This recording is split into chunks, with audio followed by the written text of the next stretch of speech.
Lily J is kind of interesting, and the reason why I find Lily J so interesting has nothing to do with Lily J.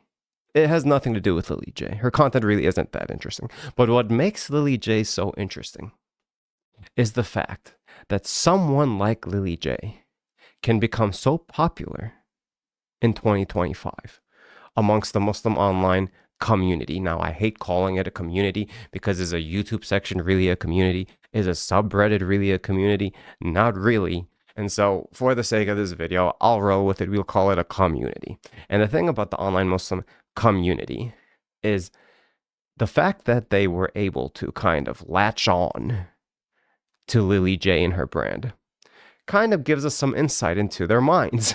And that's really the interesting part of it. And what we will find is that Lily J kind of sticks out. Why does Lily J stick out amongst Muslims on YouTube? It's kind of obvious. Do I have to say it? I know it. You know it. We all know it.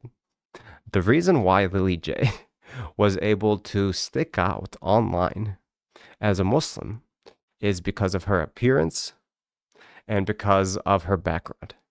That's the reason why. We all know this. She is a relatively attractive looking woman who's blonde with blue eyes, and most Muslim women don't look like that because most Muslim women are ethnically Arab or Asian or whatever else.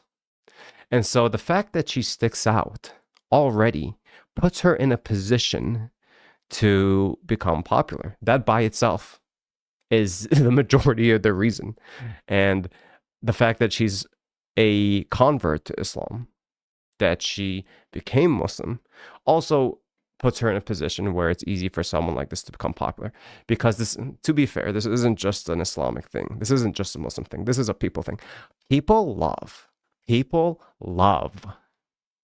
when outsiders confirm their pre-existing beliefs. They love it. Even me, when I've seen it happen, if I go to an Orthodox church, let's say I go to an Orthodox church and it's an ethnic Orthodox church. Say, for example, I don't want to give an example, okay? It's an ethnic Orthodox church. And somebody who is of a different ethnicity walks into this ethnic Orthodox church, you see that they get special treatment and they're treated with so much fascination and they're treated with favoritism. And of course, because, even once they're not a guest anymore, even once they've been going for a while, why does this happen?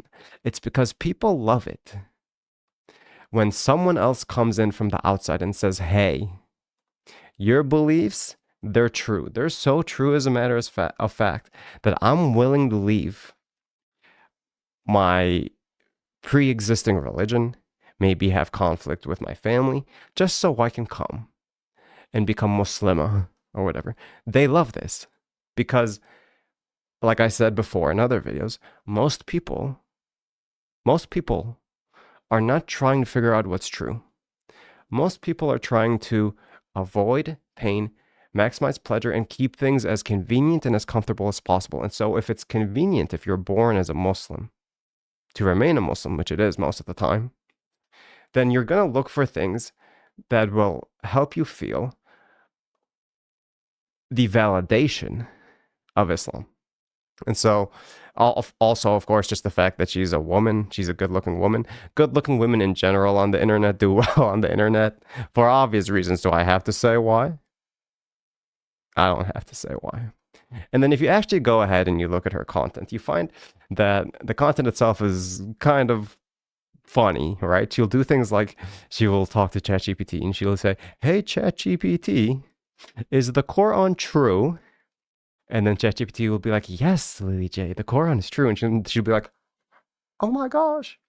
And back when ChatGPT was younger, when it was more new, this was something that was seen as rather remarkable because the comment sections will be all like, oh, subhanallah, oh, mashallah, oh, ChatGPT knows the truth. Wow, ChatGPT is so great. But now we know, because people have used ChatGPT so much more, that you can just prompt ChatGPT. You can just say, hey, ChatGPT, I want you to answer every question I'm about to ask you from an Islamic perspective.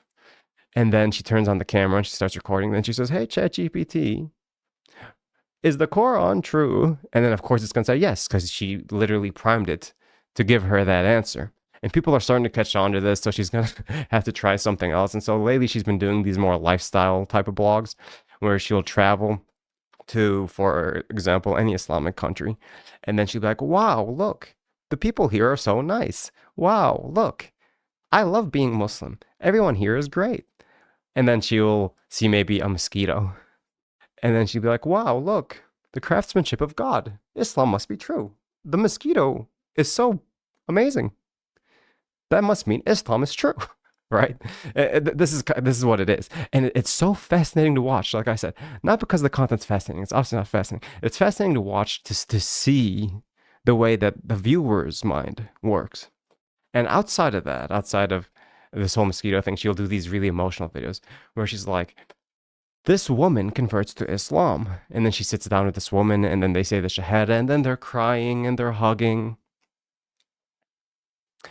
This is grift content. This sort of content can be trendy for a while, but since it has no substance, like anything else that has no substance, it comes. And then just like that, it goes.